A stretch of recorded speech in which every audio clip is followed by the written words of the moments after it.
se uma hora meu dinheiro acabar? E se uma hora eu ficar sem emprego? Como é que vamos fazer? Né? Então, assim, eu tenho aquela reserva. O certo mesmo é que a gente aprende na prática.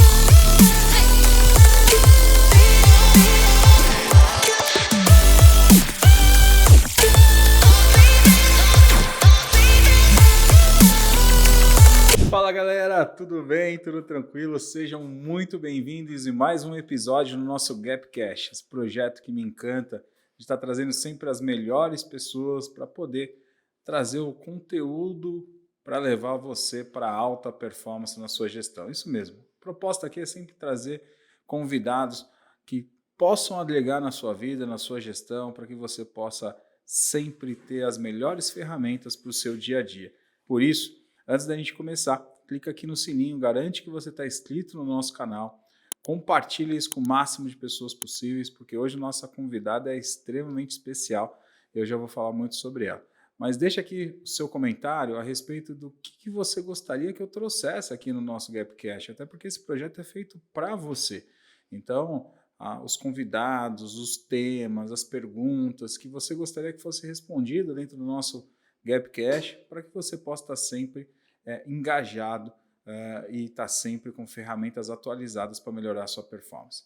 E como eu falei hoje é um dia muito especial, porque a gente está trazendo uma pessoa que vai com certeza ajudar muitos de vocês. Até porque, quando a gente fala de finanças, finanças ainda é um monstro na vida de muitas empresas.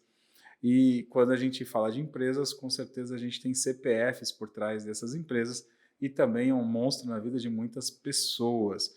Então hoje o nosso bate-papo aqui é para falar de finanças. E falar de finanças com a pessoa que cuida das finanças do GAP, ou seja, a pessoa que é responsável pela gestão financeira do GAP e também presta mentoria para os nossos clientes, orientando os nossos clientes de como que eles podem melhorar a sua performance em finanças. Então, com vocês, né, a nossa gestora financeira, Fernanda. Fê, seja muito bem-vinda ao nosso Gapcast. Obrigada pelo convite, é um prazer estar aqui. Né, e escondendo a timidez, né, que eu sou um pouco tímida. É isso aí, né? Fê, e me conta, antes da gente começar a falar sobre finanças, por que entrar em finanças? Por que você me conta um pouquinho aí da sua história para a galera poder entender, né, de como começou esse mundo de finanças na sua vida, né, e se tornou a expert que você é hoje? Bom, acho que eu sou finanças desde que nasci, até porque eu sempre brinco bastante. Desde pequena, meu pai dava uma mesada para mim, para o meu irmão, e o meu irmão gastava tudo para ele. Ele é muito consumista, né? E ele preferia, assim, gastar tudo com uma coisa só. Então, eu comprava, às vezes, uma coisa com valor menor, guardava o dinheiro e eu acabava agiotando para ele, né? Naquela época eu nem sabia o que era agiotagem, mas eu lembro que eu emprestava o dinheiro para ele e queria sempre um valor a mais do que eu tinha emprestado, né? Então, depois que eu fui entender que isso era agiota, acho que 7 para 8. Nossa. 7 para 8. E então, ele sempre vinha, você tem um dinheiro sobrando? Eu falava, tenho, mas eu vou te emprestar, você vai me devolver X valor. Tá bom. Depois ele devolvia X valor, até mais, né? Enfim, e acumulando juros, que às vezes não...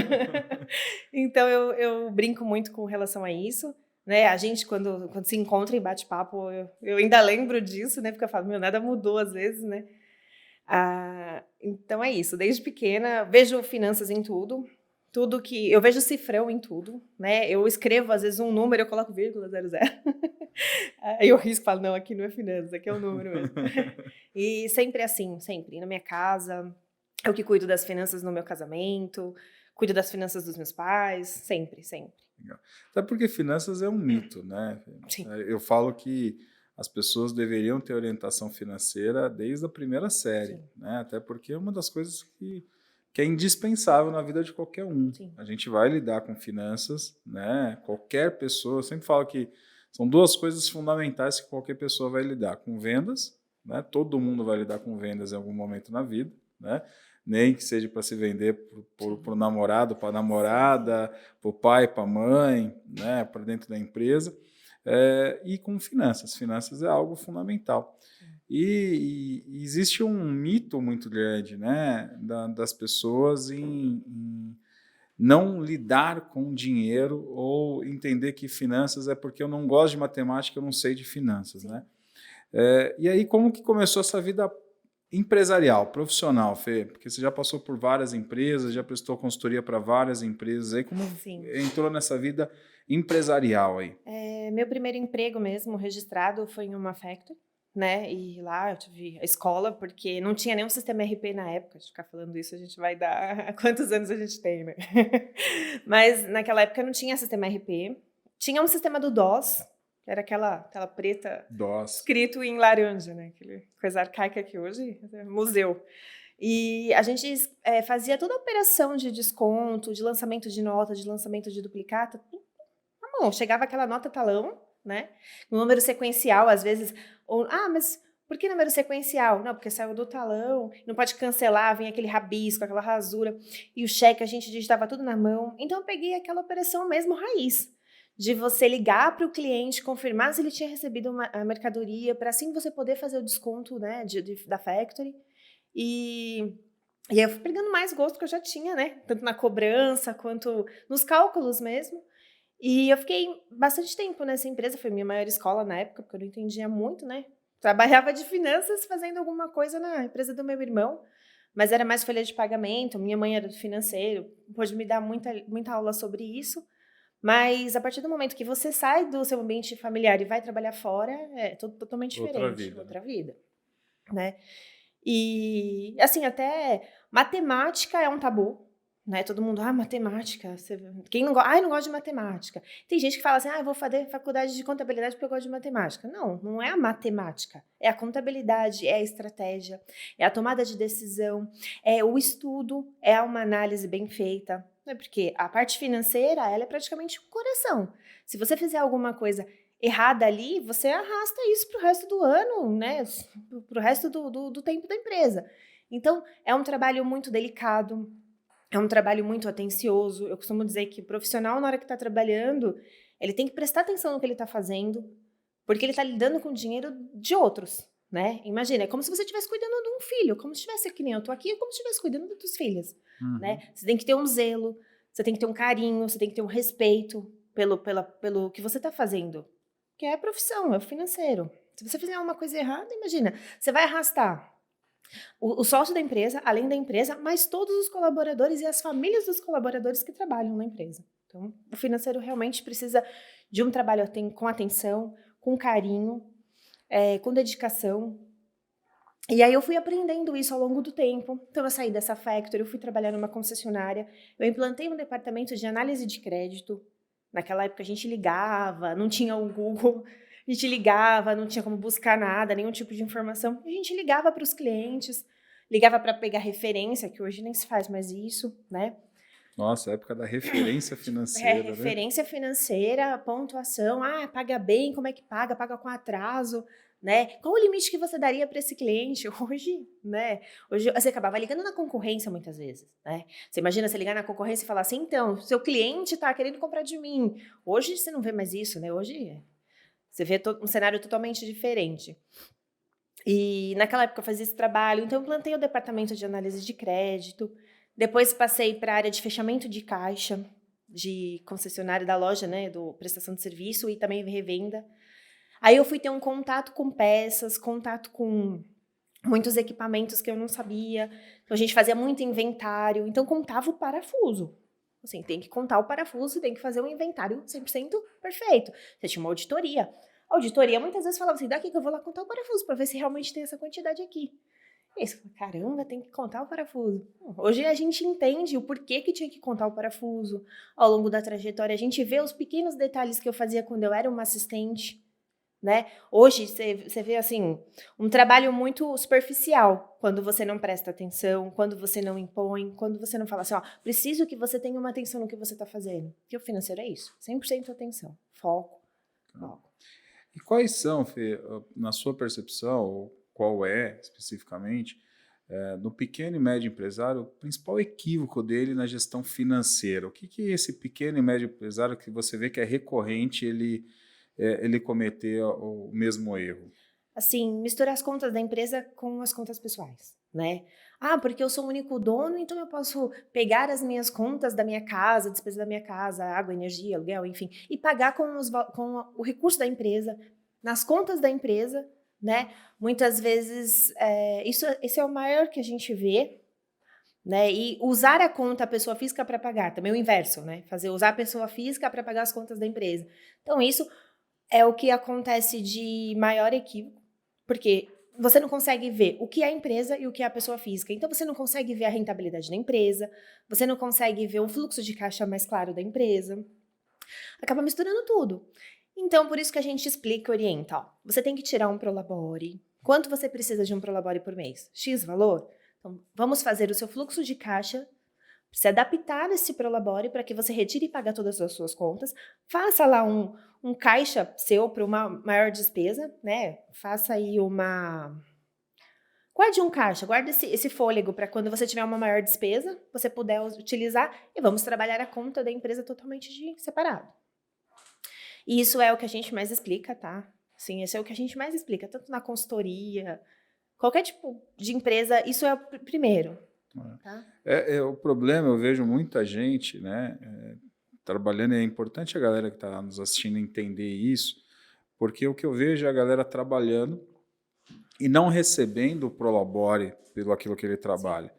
E aí ele participa do resultado final, e aí o resultado final, ora, é bom, e aí ele leva o patamar de vida dele, né? Ora é ruim, e aí quando é ruim, que ele está com o patamar de vida lá em cima, ele não consegue dar conta daquilo, e aí é a hora que entra o problema geral, né? E aí ele começa a bater o desespero, e começa a cometer equívocos na gestão da empresa para salvar as contas pessoais que ele tem, né? Então, isso é um ponto muito importante, porque a gente que trabalha muito com análise de empresa, é muito comum, quanto que você recebe? Eu tenho um faturamento de 50 mil reais. Quanto você gasta? Eu gasto 35 mil reais. Então você tem lucro de 15? Não, não tem, porque essa diferença não está o Prolabore dele. Sim. Né? Então, se não está o Prolabore, isso não é a diferença de lucro, né? E Prolabore é o salário do nosso gestor, do proprietário, de quem faz a gestão daquela empresa em si, né? E aí, Fê, como uma dica importante para a galera aí, como que eu posso calcular o Prolabore? Existe uma forma de calcular o Prolabore, de você poder trabalhar com esse Prolabore de uma forma mais honesta com a empresa? Como que existe aí algum caminho que a galera, quem ainda não encontrou o Prolabore, que ele pode ser honesto com ele e honesto com a empresa? A gente orienta a que seja 10% a 12%, né, do total do faturamento. Né? É lógico que o faturamento, primeiro a gente vai equiparar uma linha, né? Vamos achar o ponto de equilíbrio, né? Para quem não entende muito, a gente vai achar quanto que a empresa precisa para receber, para faturar, para que ela consiga manter as contas e consiga fechar pelo menos com um saldinho mínimo que seja, né? Lógico que a gente quer que fature bastante, que sobre muito dinheiro. Então a gente orienta. Vamos fazer uma análise trimestral de quanto fatura, para que a gente consiga achar um Prolabore. A gente coloca lá, vamos supor, 8 mil, 9 mil. A empresa tem que faturar isso para que você retire o Prolabore. E não adianta falar assim, eu não vou retirar Prolabore. Aí no final do mês, a empresa fecha no positivo. Aí vai lá e fala, não, o saldo aqui é meu, e deixa a empresa no negativo. Isso não é um Prolabore. Isso aí é uma quebra de caixa, né? Isso aí que a gente chama, assim, grosso modo, de sangria de caixa, né? Lógico, você vai... Não é assim. Então, a gente orienta o empresário, você precisa de quanto para pagar suas contas? Quanto você precisa? Eu preciso de X valor. Então, vamos adequar as contas da empresa, vamos adequar o faturamento, vamos fazer um trabalho de venda para que a gente aumente as vendas e consiga que você retire esse Prolabore. Não adianta também ele falar assim, a empresa fatura 20 mil, não, eu quero tirar um Prolabore de 20 mil. Não tem como. Né? Então, você mostra delicadamente, você conversa com a pessoa e fala, através desses números aqui, o seu faturamento é hoje, você só consegue tirar um Prolabore desse. Aí você explica, você tem o restante das outras contas para pagar. Você tem folha, você tem impostos, você tem as despesas fixas, né? Você tem um valor aí para pagar. Então, você não pode estipular um valor que seja totalmente fora do que você pode retirar dentro do faturamento. Existem dois tipos de gestor, né? O gestor que ele é humilde demais, que é aquele que não reconhece o seu valor pela empresa, né? E aí não tira o seu salário, né? E existe o gestor que é gastão, né? Aquele que gasta mais do que pode gastar, né? E eu vejo até um equilíbrio nesses dois gestores, né? O humilde demais é aquele que paga primeiro todas as contas para depois se pagar, E né? ele acaba trazendo as dele, né? Exatamente. Eu acho isso totalmente desonesto com ele, né, Fê? Porque quando você paga todas as contas Sim, para depois você pagar, você fala, pô, então para que existe a empresa? sim. A empresa é primeiro para pagar as contas dos outros para depois eu me pagar? Eu sempre falo que Prolabore, a primeira conta que tem que ser paga dentro da empresa é o próprio Prolabore do dono para justificar a empresa estar aberta, porque Sim. senão não tem justificativa da empresa estar Não tem aberta. nem fundamento. Né? E o outro é aquele cara que gasta além daquilo que pode, aquilo que você está falando de proporção. Olha, meu custo é 35, meu faturamento é 50 e eu retiro todos os meses 20. E como isso acontece muitas vezes? Essa questão da confusão de contas pessoais com contas da empresa, né? E dos principais vilões, na minha percepção, é a questão do tal do cartão de crédito em conjunto, né, Fê?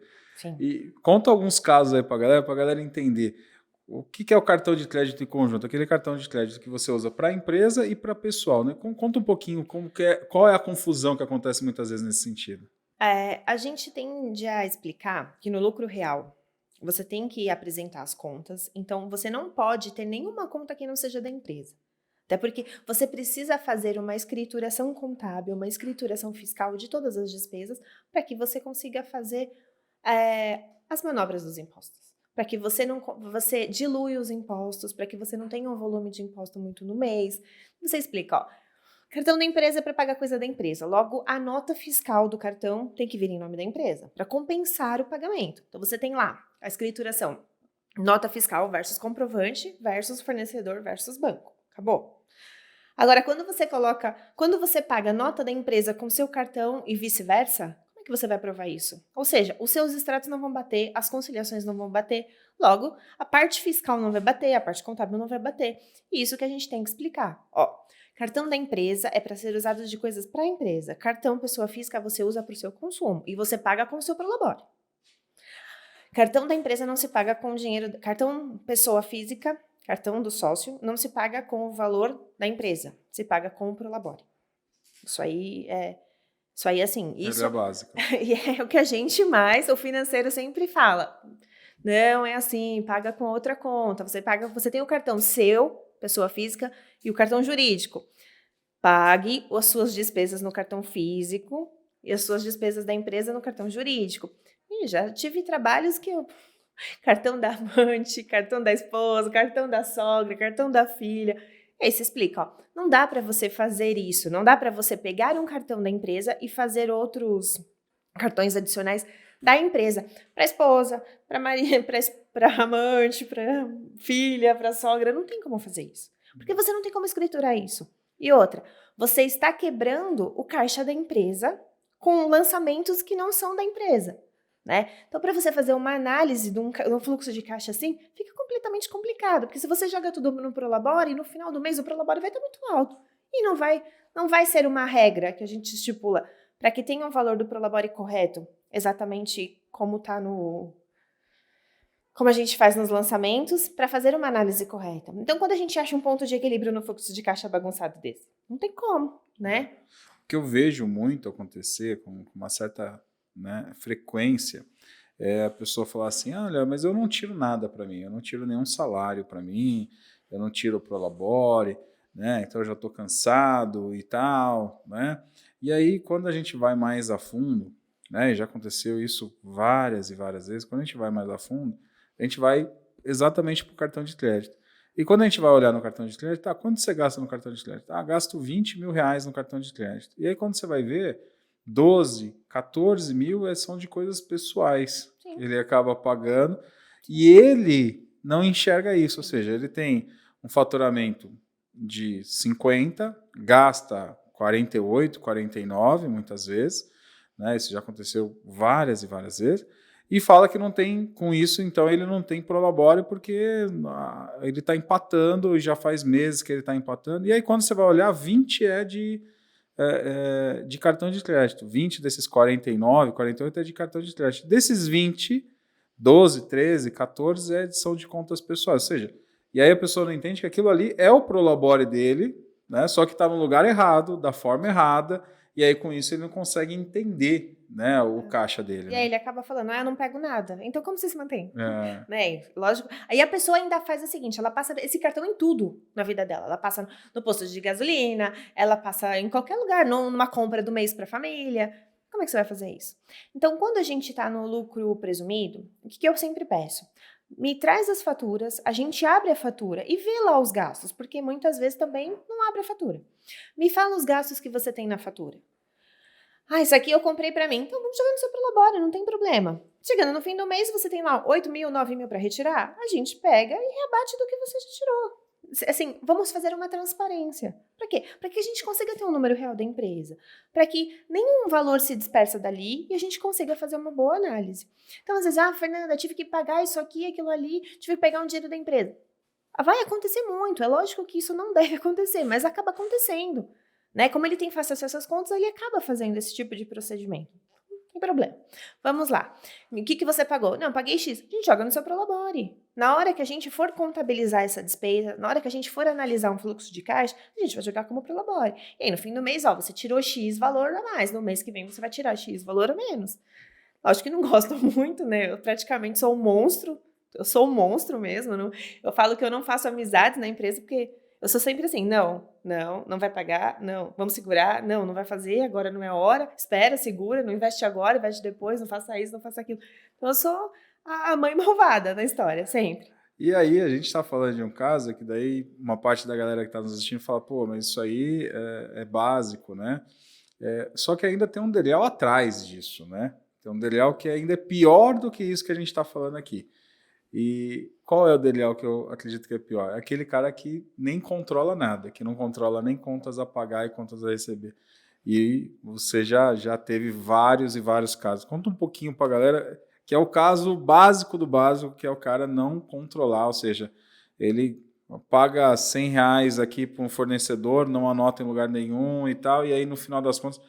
E isso, Fê, eu vejo que principalmente o pequeno e médio empresário, ainda hoje, 2023, ainda existem uma grande porcentagem dos pequenos e médios empresários que estão nesse mundo. Como que você enxerga isso no mundo empresarial? Eu lembro que logo nas primeiras empresas de consultoria que eu fiz, não tinha muitas condições de fazer nada, assim, já eram empresas com reestrutura, eu tive que trabalhar com reestruturação empresarial nela, né, ela estava com processos de muitos fornecedores, ou seja, não tinha como fazer. Comprei um caderno brochura na época, falei, vamos fazer aqui, da padaria, né? Ainda brinquei, falei, isso aqui é conta da padaria, entrou tanto, saiu tanto. Vamos, assim que você conseguir comprar um computador, assim que a gente conseguir estabilizar tudo, a gente vai elaborar um fluxo de caixa. Mas eu não sei fazer, não gosto de número, não gosto de nada. E pior assim, ele ainda pagava funcionário por fora, funcionário sem registro, assim... Não, você tem que pelo menos colocar o que você está fazendo. Aí, ao longo do tempo, a gente foi alavancando a empresa, foi fazendo um processo de reestruturação. Aí eu falei para ele, agora é a hora da gente abandonar o caderno brochura e a gente vai começar a colocar tudo aqui num sistema de Excel. E aí eu fui explicando para ele, olha, você perdeu X valor fazendo isso, você perdeu X valor fazendo isso. A partir do momento que você mostra para o empresário quanto ele está perdendo de dinheiro, você começa a ter uma credibilidade. Então, você começa a trazer ele para perto, você consegue falar um não para ele. Eu tô te falando um não, mas é um não por causa disso, né? Não é não. Não. Não, por quê? Não, porque se você fizer isso, vai custar X valor para você por mês, não é? Não é melhor a gente fazer desta forma, que você vai ter uma outra... que você vai alavancar, vamos supor, ao invés de você comprar um carro novo, você não pode ir lá e pegar esse dinheiro e investir numa máquina melhor? Você não pode investir num sistema RP que vai modernizar a tua empresa, vai otimizar os processos, você vai reduzir o quadro de funcionários, né? Então, você tenta mostrar através dessas ações. Mas eu peguei, assim, gente que não controlava nada. Nada, assim, não sabia nem o quanto faturava por mês. Ia emitindo nota, mandava para contabilidade muitas vezes tinha um acesso do portal, pegava a relação de notas, pagava sem freio. E aí falava no fim do mês assim, mas eu não tirei nada pra mim. Lógico, que tipo de controle você faz pra saber qual é a saúde da tua empresa? Normalmente, quando eu entro assim, para conversar com alguém sobre isso, pergunto assim, qual é a saúde da empresa? Você sabe? Não sei quanto fatura, não sei quanto eu pago. Quanto você paga de X coisa? Não sei. Quanto você paga de tributo? Não sei. Qual que é o valor da tua folha de pagamento? Eu não sei. Quem sabe é fulana, quem sabe é ciclana. Não. Traz o financeiro para perto de você. Você pode ter uma assistente, você pode ter uma analista, você pode ter uma gerente, mas traz o financeiro para perto de você. É o teu dinheiro. Controla o teu dinheiro. Não deixa ele solto. Controla o teu dinheiro. Aprenda, assim, isso aqui é o que não conheço. Vai buscar informação, vai buscar curso, né? Vem pra Gabi. Vai buscar, a gente ensina aqui, a gente ensina tudo. Fica tranquilo. E isso, na verdade, eu não sei, é aquela velha coisa, né? Não sei se quem veio primeiro, o ovo ou a galinha, né? Porque isso é uma coisa que acontece muitas vezes. Se acontece na empresa, isso também acontece na vida pessoal do cara, e vice-versa, né? E aí aquela velha pessoa, e aí na vida, nos CPFs, então, existe um número muito maior de pessoas falando sobre isso, que aquela pessoa fala assim, cara, meu dinheiro não rende, não dá, meu dinheiro nunca dá para nada, poxa, eu tenho minhas contas tudo certinha, e aí você vai ver o que ele está chamando de certinha, né? A cerveja que ele tomou no bar, ele não sabe quanto que ele gastou. O cigarro que ele comprou, ele não sabe quanto que ele gastou. A roupa que ele comprou, ele não sabe quanto que ele gastou. O que ele chama de certinho é a conta de luz, água, telefone, aluguel, prestação da casa e tal. Mas as outras, que é a grande disparidade da maior parte das empresas, né? Isso. E o raio, mais uma vez, né, que eu sempre falo, do raio do cartão de crédito. Porque ele passa o cartão de crédito na farmácia, no bar, na padaria, ele compra o pão no cartão de crédito. Por quê? Porque ele fala assim, meu cartão de crédito tem um limite de 10 mil, eu posso gastar 10 mil em tudo isso. Então eu vou pagar tudo isso, no final do mês eu vou pagar 10 mil. Mas e aí? E se você não tem os 10 mil? Aí ele paga o mínimo do cartão, aí vai aqueles juros rotativos, porque hoje tá um negócio absurdo, né? As empresas de cartão que não nos ouçam, mas eles ficam ricos assim. Né? Então eu costumo dizer, o vilão de qualquer relacionamento conjugal é o cartão de crédito, né? Porque às vezes a mulher tem um cartão e passa absurdamente, e de uma empresa também, porque quando você controla o que você está comprando, principalmente parcelado é maior quebra. O brasileiro não sabe lidar com cartão de crédito. Não sabe. Aí ele acha assim, vamos comprar em X vezes, lá vai parcelar em quanto? Então eu vou comprar. Mas e aí? E no próximo mês? Então você pega esses 10 mil, você vai lá, você tem uma renda de 5. Você passa o cartão de que você tem limite de 10. Pelo seu score tá alto, o banco vai te dar o cartão para você gastar, para te ver cada vez mais afundando e viver dos teus juros. Dos juros que ele vai cobrar de você. Lógico. Então você vai lá, aí você passa o cartão parcelado. Aí no próximo mês você tem aquela parcela, um de X, vamos lá, um de 10. No próximo mês, ou seja, você tem aquelas 10 próximas parcelas a pagar. Aí você faz isso com o teu limite. Aí chega perto do fim do mês, você fala assim, eu não tenho mais limite. Aí você tem que esperar o cartão, você tem que esperar pagar o cartão para você ir lá e gastar de novo. E aí no próximo mês vai vir o que você gastou mais aquela parcela anterior. E isso vai virando uma bola de neve. Bola de neve gigante. Né? Muito, muito, muito. E assim, aí mistura o cartão da empresa com a pessoa física, porque o cartão físico já acabou o limite, aí vamos usar o cartão da empresa. Então, essa roda, assim, ela vai se arrastando, se arrastando, se arrastando. E aí, quando você vê, o negócio tá feio. Talvez, assim, para a galera que está nos assistindo, a gente pode dizer, seria prudente e simples dizer que se a pessoa quer organizar as finanças, começa primeiro com o básico, ou seja, controlando o que sai e o que entra, né? E controlando o cartão de crédito. Seria um bom caminho para as pessoas começarem a entender um pouquinho mais e poder enxergar um pouquinho mais com seriedade a vida financeira, tanto pessoal quanto empresarial? Sim, coloque numa planilha ou num papel. Eu fiz uma parcela agora, vou fazer a próxima parcela. Você já vai começar no próximo mês no negativo, antes mesmo de receber o teu salário, o teu prolabore. Você já começa no negativo, porque você já tem uma dívida a fazer. Fora as outras dívidas que tem. Então, o controle de um cartão de crédito, o controle de uma despesa fixa. Isso para a empresa, para a pessoa física. A importância do controle de uma despesa fixa. e do controle de uma despesa variável. Tem aquela brincadeira que fala assim, até um meme, quando sobra R$10 o gás acaba, quando sobra R$50 o gás acaba. É verdade, você tem que ter uma pequena reserva ali, principalmente se você tiver uma criança tem gasto. Então, aí você acaba passando assim, ai meu Deus, e agora meu mundo, você só tem um cartão, vou lá e passo o cartão, aí você estoura o limite do cartão, no mês que vem você vai fazer como? Então, esse controle do cartão de crédito é muito importante. Principalmente quando a compra é parcelada. E uma vez que você tem um score bom, você vai ter 10, 20. Quantos cartão você puder ter, porque é isso que o mercado vive. De pessoas com um score alto, nome limpos, né, que a gente fala, para poder usar. Então, precisa de mais pessoas se endividando cada vez mais para o banco ganhar. Por isso que o sistema bancário no Brasil é um dos mais fortes do mundo, né? Exatamente porque o brasileiro ele não tem educação financeira, né? Ele não tem nenhuma base financeira. E aqui, com essa facilidade, né, que tem, porque, por exemplo, nos Estados Unidos, para você comprar alguma coisa parcelada é muito difícil. Né? Para você ter essa facilidade, né, em qualquer loja que você vai aqui no Brasil, você tem lá a opção do pagamento à vista e a opção do pagamento parcelado em perder de vista. Sem né? contar a opção do pagamento do crédito, do cartão de crédito da loja, né? Do cartão de crédito da loja. E o carnê da loja, enfim. Cheque pré-datado foi o Brasil que inventou, né? Cheque pré-datado é só o brasileiro que E aí, inventou isso. Alguns lugares que ainda aceitam cheque. Você fala, nossa. E aí a gente vê isso acontecendo ainda à torta e direita, né? Então, com certeza, pelo que a gente vê, o cartão de crédito é um dos grandes vilões aí da gestão financeira, tanto empresarial quanto pessoal.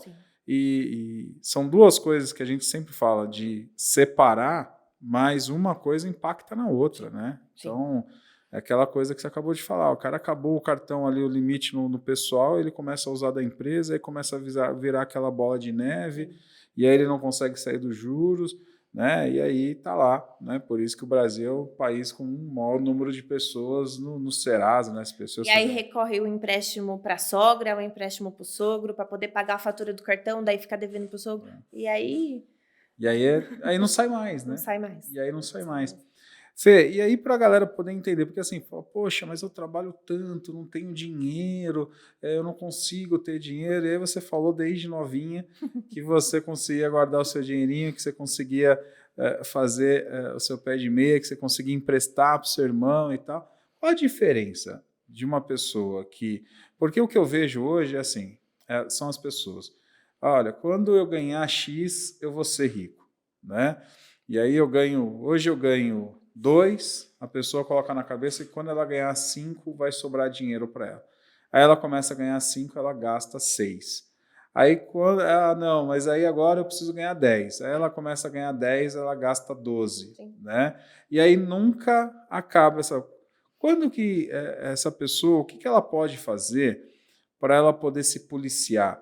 É correto dizer que, poxa, ela precisa entender que não é na economia do cafezinho que ela vai ficar rica, mas num valor mensal que ela despenda de investimento. Como que ela pode fazer para ter liquidez e poder ter saúde financeira positiva? Então, meu marido todo dia ele toma um café. Aí eu falo, mas todo dia você vai tomar um café? Aí ele fala, não é um café que vai me deixar mais rico ou mais pobre, né? Porque a gente vê várias coisas, economiza no café. Não, viva os bons momentos. Mas saiba que tudo tem limite, até o cartão. Então... desde pequena, assim, eu sempre pensei, ao invés de eu comprar uma coisa, eu sempre quis coisas caras, eu também compro parcelado, mas eu sei até quando eu posso gastar, né? Eu sei fazer uma reserva, isso eu tô falando desde o meu primeiro salário, que hoje não é nenhum salário mínimo. E eu tinha contas, eu tinha obrigações mesmo morando com os meus pais. Eu queria essa responsabilidade, eu pedi essa responsabilidade para eles. Porque eu queria entender como era. Meu pai, calma, é muito precoce ainda. Não, mas eu quero entender, eu quero fazer, né? E eu fui guardando um pouquinho. Se você falar assim, guarda um pouquinho. Uma hora você vai precisar. Eu costumo brincar, eu guardo um dinheiro para viagem, mínimo que seja. Eu guardo um dinheiro para viagem, eu guardo um dinheiro para as minhas... Eu quero comprar uma coisa, eu guardo o dinheiro, assim... Como se fosse uma conta. Como se fosse uma conta. Como se fosse uma conta mensal, água, luz, você tem uma reservinha ali que no meu fluxo de caixa pessoal, meu e do meu marido, a gente tem lá um valor que a gente guarda para uma reserva, que assim, a gente quer fazer uma viagem, a gente vai lá e já tem aquilo, entendeu? E assim, alguns bancos te dão essa opção de você... de você fazer aqui um pique. Não sei se a gente pode falar propaganda. Então, eu faço vários piques. De 10, 20 reais, 30 reais. Eu tenho um pique separado para um filho que eu ainda nem tenho. Mas se acontecer de eu tiver um filho, ele já vai ter uma reserva ali, pelo menos para eu comprar um pacote de fralda. Então, assim, esse é o meu medo, sabe? Que eu sempre tive esse medo. E se uma hora meu dinheiro acabar? E se uma hora eu ficar sem emprego? Como é que vamos fazer? Né? Então, assim, eu tenho aquela reserva. O certo mesmo é que a gente aprende na prática, é você deixar 3 vezes as suas contas separadas numa conta. Então, assim, as minhas contas mensais são X valor, eu tenho que deixar 3 vezes esse valor guardado. Para uma eventual... eu sou mandada embora agora, como é que eu vou fazer? Não vou viver de seguro-desemprego. Seguro-desemprego não é salário. Seguro-desemprego é um impulso para você subir. Para você não deixar de comer. Para você poder se manter. Seguro-desemprego não é salário. Então, muita gente acha que seguro-desemprego é salário. E isso aí torna pessoas, assim, totalmente... Gasta todo o seguro-desemprego. Quando acabou meu seguro-desemprego, eu vou lá e vou arrumar um emprego. Não, você acabou de sair, você tem que arrumar um emprego no outro dia. O seu seguro-desemprego vai te manter. E hoje, num mercado muito mais competitivo que a gente está. Principalmente voltado para a área financeira, né? Posso falar pela área financeira. A gente tem um mercado competitivo de profissionais muito bons, que não se valorizam. E de profissionais que saíram da faculdade ontem e já acham que sabem muito. Então, eu sempre tive medo disso. Então, eu sempre deixei uma reserva pequena. Tem meses que a gente realmente não consegue deixar, acaba acontecendo N coisas. Mas aí você prepara. Então, o próximo mês tem que deixar 2 vezes o valor. E aí você vai se preparando assim devagar. Então, ao longo do tempo eu fui fazendo isso, né? Por isso que eu tinha o dinheiro sempre para emprestar pro meu irmão. e assim, às vezes, eu lembro que meu pai falava assim, eu quero trocar de carro. E aí ele falava assim, mas vamos fazer tal coisa, vamos fazer tal... Ele era aposentado, então muito mais fácil trocar. Mas ele tinha aquele negócio de comprar à vista. Então ele guardava o dinheiro para comprar à vista. Aí eu falava, pai, compra parcelado que compensa às vezes, né? Fazia o cálculo. Aí ele falava assim, a Nanda resolve. Fala com a Nanda. Então sempre fui assim. Então desde o momento que ele sentiu essa confiança, ele sempre falava, a Nanda resolve. É até uma brincadeira na minha casa. Né, hoje ele é falecido, mas isso ficou. A Nanda resolve. Então, tudo é a Nanda resolve. Fala de dinheiro, a Nanda resolve. Por quê? Porque eu sempre falava, senta aqui, vamos analisar. Vamos ver o que a gente pode fazer. E eu sempre falava, pai, eu tenho um dinheiro guardado. Aí ele falava, não, então me dá aí, a gente vai fazer. Assim, as coisas sempre foram para mim, né? Eu e o meu irmão, gente, os únicos herdeiros. Então, eu sempre trabalhei fazendo essa reserva. Então, eu acredito assim, se você guardar 10, 20, todo mês, você não percebe. Se você vai guardando aqui, vou fazer uma poupança para tal coisa, vou fazer uma poupança para tal coisa, chega no fim, você nem percebe que você tem lá o dinheiro. Às vezes eu recebo assim, você pode resgatar o dinheiro investido. Aí eu nem lembro que o dinheiro está lá porque é automático. Então, de 10, 20 reais, não vai fazer um investimento. Vou pegar 50% do meu salário e vou investir. Hoje, dependendo de quanto você ganha, não dá para você fazer, né? Então é assim. Então, faça uma reserva. Faça o mínimo possível, guarda lá. Mas eu não tenho conta. Guarda lá no porquinho. Guarda no porquinho, sabe? Eu lembro que eu tinha porquinho, eu tinha dó de quebrar o porquinho. Aí meu irmão falava, não, vamos quebrar o porquinho que você vai me emprestar. Você vai me emprestar. Puf, e ele ia lá e quebrava o porquinho. Então... Mas é legal você trazer isso, que assim, tanto para a vida pessoal quanto para a vida profissional, quando você tem 3 meses, né, aí que você considera que aquilo ali está saudável financeiramente, né? Então, só para a galera poder entender bem, principalmente na vida empresarial, né, o que a gente coloca dentro da gestão financeira é que para uma empresa ser sadia e saudável, ela precisa ter 3 meses das suas contas pagas ou, né, toda a sua folha de pagamento garantida, que você pode estar demitindo o seu colaborador. Sim. E aí você tem uma empresa sadia e saudável. Porque muitas empresas só se consideram sadias e saudáveis quando ela consegue pagar as contas. E aí ela acha que aquilo ali já é sadia e saudável. Não. Para você poder realmente ter uma empresa sadia e falar, olha, hoje realmente eu estou tranquilo em relação à saúde financeira da minha empresa, é você ter pelo menos 3 meses garantidos do seu negócio. Isso. Né? E já começar a projetar em janeiro, 13º. Você vai pagar o 13º, segunda parcela lá em dezembro do ano. Mas já começa a fazer ali, você não vai sentir. Já deixa uma previsão de férias. Já deixa um aluguel a mais. Um aluguel faz toda a diferença, né? Tem aquele mês que foi bom, já deixa um valor separado do aluguel. Tem muitas academias que fazem isso e eu falo, meu, parabéns, porque isso não tem... Hoje é muito difícil. Que bom que você tem esse ensinamento, né? Pegando esse gancho dessas empresas agora, porque a gente falou muito de empresas que vivem problemas sérios hoje ou que nem sabem, né, simplesmente a importância de fazer o básico. Mas existem outro lado que são empresas mais evoluídas, que têm mais uma gestão melhor, mas eu vejo várias empresas ainda, mesmo essas mais evoluídas, cometendo alguns erros básicos. Um dos erros básicos é a empresa não saber a diferença entre contas fixas e contas variáveis, Fê. Então, falando agora para esse público que já tem um controle melhor e tal, né, o que de fato a gente pode considerar contas fixas e contas variáveis numa análise de DRE, por exemplo? Quebrando aquele tabu que conta fixa não minha energia vem 300 esse mês veio 400. É uma conta variável porque ela oscila o valor. Não. Custo fixo é aluguel, a energia que você gasta, a folha de pagamento. Então, assim, independente de quando você vai faturar, isso tem que ser pago. Aluguel, energia, folha de pagamento. Falando do básico aqui, né? Se tem alguns contratos de contabilidade, assessoria jurídica, isso é um custo fixo. O custo variável é tudo aquilo que depende do faturamento para passar o valor. Então, é impostos que são sobre o valor, é comissões. Vamos lá. Ontem, inclusive, até legal falar sobre isso, eu estou trazendo essa pergunta porque ontem um dos gestores de uma das academias nossas entrou em contato comigo exatamente falando sobre isso, né, e perguntando onde que ele lançava cada coisa. E eu falei para ele de uma forma que eu tenho uma análise simples sobre esse ponto, né? Custos fixos, para mim, é todo custo que obrigatoriamente todo mês você vai pagar. Isso. Ou seja, independente daquilo que aconteça, né, todos os meses você vai pagar. Então, como você colocou bem, não é uma questão de que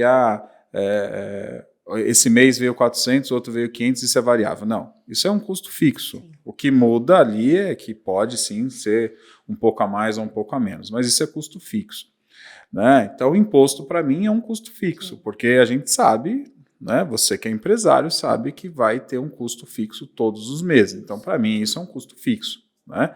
Custo variável é tudo aquilo que pode existir algum mês que não tem. Então, por exemplo, uma premiação.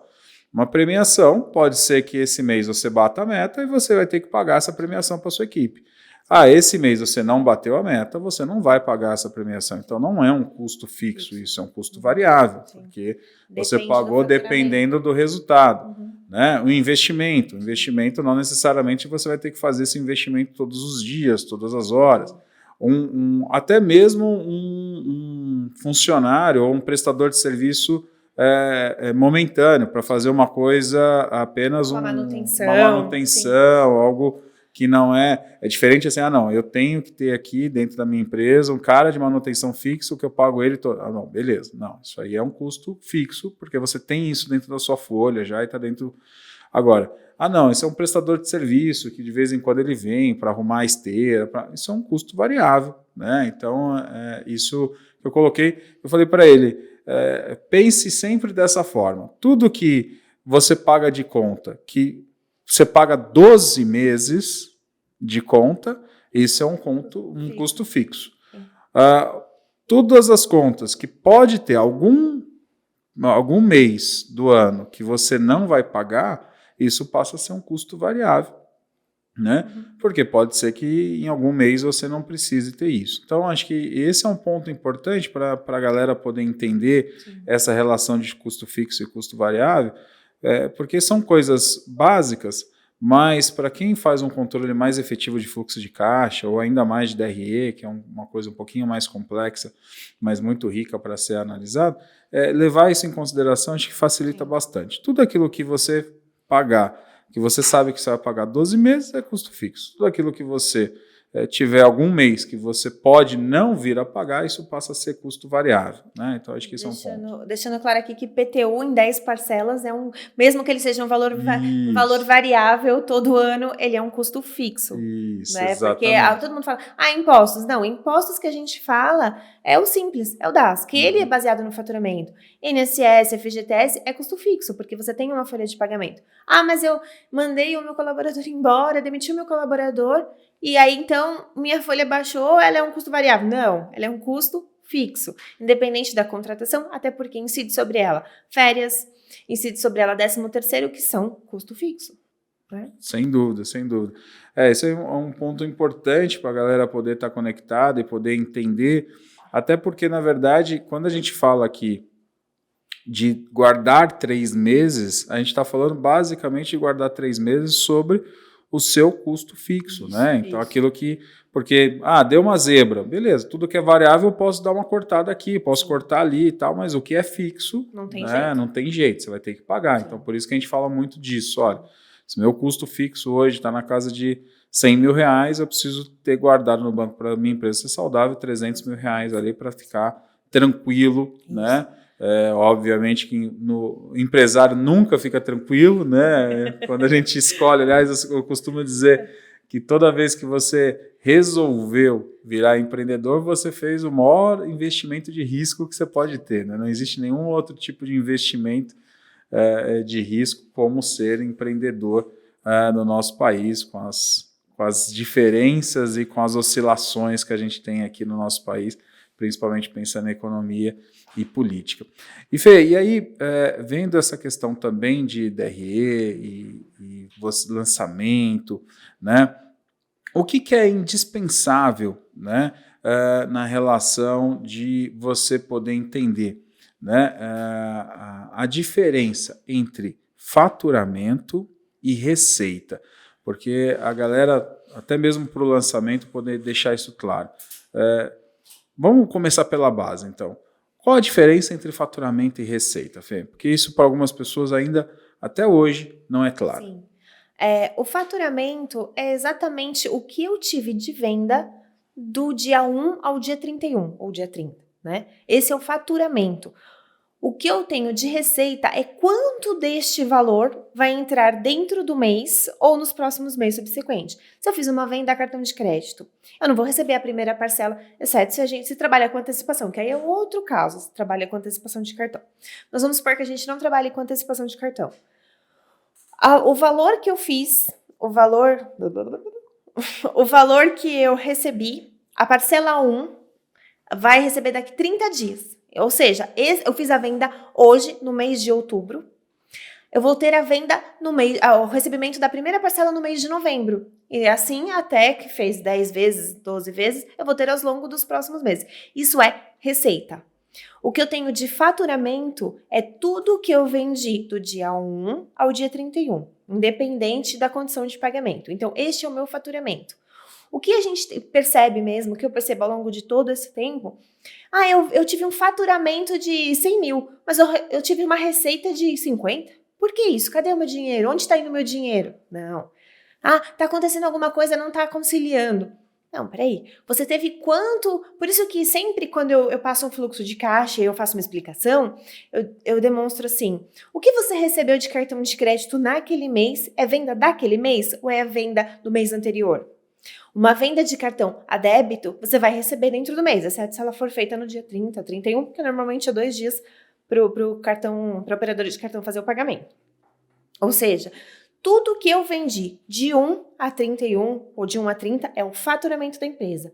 Tudo que eu recebo em conta, na conciliação, entrou no meu extrato, eu recebi em espécie, eu recebi dentro do meu extrato, é a receita. Por isso que eu sempre discrimino faturamento e a receita. Por quê? Porque o imposto que você vai pagar no próximo mês reside sobre o faturamento que você teve dentro daquele mês. Então, eu tive um faturamento de 100 mil esse mês. Eu vou pagar o imposto no mês de novembro referente aos 100 mil que eu tive em outubro. Porque isso também é uma confusão, tá? Mas eu faturei X valor, por que eu estou pagando um imposto menor? Porque você está pagando dentro desse mês o imposto do mês passado. Logo, se você teve um maior faturamento, você teve maior volume, no caso da academia, maior volume de aulas, ou seja, você vai ter aulas a pagar, ou seja, a sua folha vai estar mais alta no próximo mês. Você vai ter um tributo muito mais alto para pagar, você vai ter uma energia muito mais alta para pagar, lógico, uma conta de energia, porque você teve um volume maior, né? Enfim, se trabalha com natação, então vai ter uma conta de água muito maior.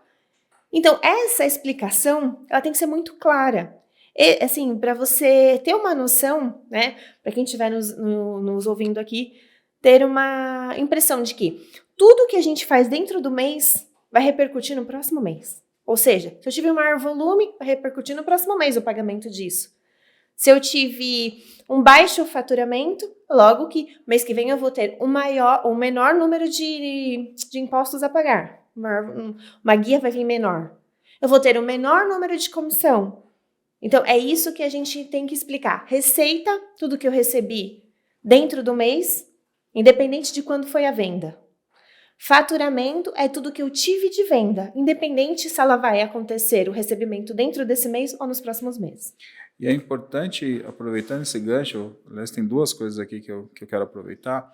A primeira é com essa questão de que aquilo que você fatura esse mês vai no mês que vem. E o que acontece muito, que eu tenho percebido no nosso setor, que eu sempre oriento, né, as pessoas tomarem cuidado, é assim: quando você vende um plano no crédito, né, e você declara o imposto sobre aquele plano, se a pessoa cancelar o plano, você já pagou o imposto sobre aquele plano. Então, você tem que tomar cuidado com isso. Porque eu vejo muitas academias pagando imposto desnecessário, né? E aqui a gente não está falando de burlar a lei, a gente não está falando de sonegar imposto, nada disso. O que acontece é que, por exemplo, eu vendi um plano de R$1.000 parcelado em 10 parcelas de 100. Quando eu declaro já os R$1.000 direto, tá, eu pago imposto sobre os R$1.000 direto. Só que pode acontecer que lá no quarto mês, esse cliente cancele o plano. E aí, você não recebeu ainda, você vai deixar de receber R$600, só que você já pagou o imposto sobre 1.000. Então, na nossa percepção, é muito importante que você tenha um controle sobre isso e o lançamento dos impostos sejam baseados naquilo que, de fato, está garantido que vai entrar para você. Ou seja, a do mês, a parcela do mês está garantido que vai entrar para você, aí você faz essa declaração.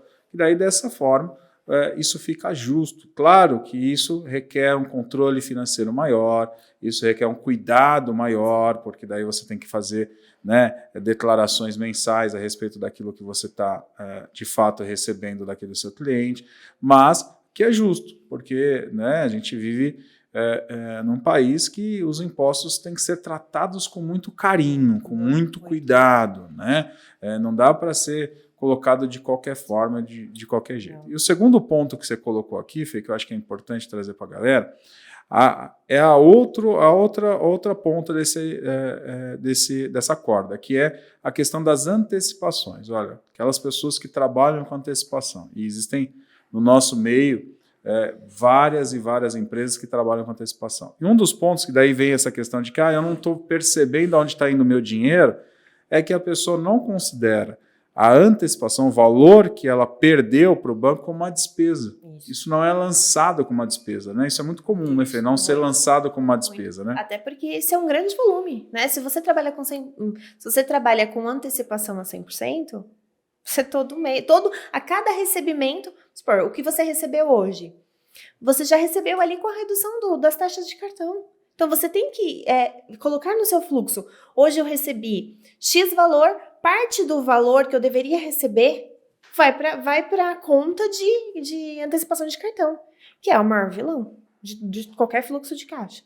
Igual a tarifa bancária, né? Quem trabalha com boleto tem a tarifa bancária todos os dias, tarifa de cobrança. E essa é um grande vilão. Então, o financeiro, ele faz um trabalho muito delicado nessa parte. Quanto que você pode reduzir? Você precisa realmente antecipar 100%? Hoje você não tem nenhum pagamento para fazer. Você precisa antecipar essa data? Então, é esse tipo de auxílio que a gente presta né, na consultoria. A gente explica, olha, faz um fluxo de caixa baseado no seu recebimento, né? Mas tem dia que eu não tenho nada para pagar, mesmo assim faz antecipação. Não, você tá jogando dinheiro fora. Por quê? Você tá pagando uma taxa desnecessária. Então, esse dia não faz antecipação. Você vai conseguir, aguarda o recebimento. De repente, no outro dia, você faz a antecipação do valor. Porque antecipar todos os dias para você não utilizar o dinheiro, isso é inviável financeiramente. E aí fazer uma projeção, né, Fê, de quando que ele vai poder parar de antecipar. Sim, né? Isso é um ponto muito importante, porque o mundo ideal para todas as prestadoras de serviço, porque vamos entender, quando uma academia ela recebe um produto parcelado, né? Ela tem que entender que ela ainda tem 12 meses para prestar serviço para aquele cliente. Quando ela antecipa, ela está adquirindo uma dívida. Uma dívida que ela pegou o dinheiro na mão, mas ela ainda tem 12 meses para poder entregar o serviço para o nosso... Lazinho, quando outros casos, por exemplo, nós recebemos, mas nós prestamos serviço já no mês para o cliente, a gente recebe sobre o pagamento do mês, então tudo bem. Agora, as academias que ainda têm que prestar serviço 12 meses, a gente fica com uma dívida com aquele cliente. Isso. Né? Isso pode confundir bastante, porque quando o aluno cancela, você tem que devolver o valor do cancelamento. E aí você já usou o dinheiro, você já recebeu lá atrás. E aí, às vezes, você não tem caixa para isso. Então, a gente começa a trabalhar uma conta dentro do caixa que é assim, possíveis cancelamentos. E você já deixa ali uma reserva. Porque senão, você pode ter 4, 5 cancelamentos, dependendo do valor do ticket médio, que dá uma quebrada no teu caixa, né? Pelo menos naquele período.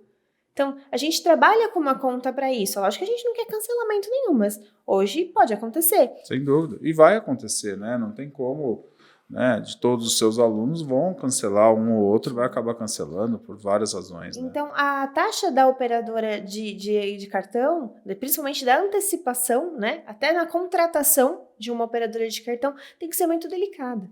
Né? Hoje a gente tem aí muitas a oferecer. Muitas opções. Então, adequa aquela que melhor na tua região, na tua cidade, no teu estado, que te dá aquela taxa, né, que seja boa para você, que você tenha um bom relacionamento com o gerente do teu banco, que você consiga explicar para ele, olha, não preciso de um contrato que seja antecipação todo, porque quando você faz o contrato, ele já te dá a antecipação a 100%. E às vezes você nem sabe que você assinou o contrato de antecipação 100%. No outro dia, você fala assim, não, mas caiu um valor aqui que eu passei no cartão. Ou seja, analisa o contrato. Muita gente assina um contrato de prestação de serviço com a cláusula lá, antecipação 100%. Por quê? Porque a operadora do cartão vive de juros. Ela vai te jogar os juros. Então, se você não lê essa cláusula que tem no contrato, você vai ter uma antecipação 100%. Aí quando você vê, você está fazendo uma projeção de recebimento para os próximos meses que ela não vai acontecer. Então, por isso, uma análise criteriosa de um extrato, de um contrato, de um fluxo de caixa. Então, por isso que eu falo, trazer o fluxo de caixa para perto, por mais que você tenha um assistente, um analista, é muito importante. Você está lendo ali o que você está fazendo, não é uma conferência. Você está a par dos custos. Não deixar assim, eu tenho uma financeira que cuida de tudo para mim. Não, porque todo mundo pode errar, né? Máquinas erram, porque o humano não vai errar. Então, assim, esteja perto, analise o fluxo de caixa, com todos os detalhes. Não é só simplesmente, vou pagar aqui, pronto, acabou. Não. Hoje você precisa fazer uma análise. Isso é muito importante. Financeiro é muito mais, eu costumo dizer isso, que financeiro é muito mais do que só contas a pagar e contas a receber, né? Então, ele tem que tomar muito cuidado que a maior parte dos pequenos e médios empresários entendem finanças como contas a pagar e contas a receber, né? E... A menina do financeiro. Isso. Aquele assim, a menina do financeiro. Fala lá com a menina do financeiro. E a gente tem aqui um mantra dentro da nossa empresa que a gente compartilha que quem manda em toda a empresa é o financeiro, ou seja, a financeira dá missão para todas as áreas, né? Para que todas as áreas possam ter as suas metas baseado na análise do financeiro, né?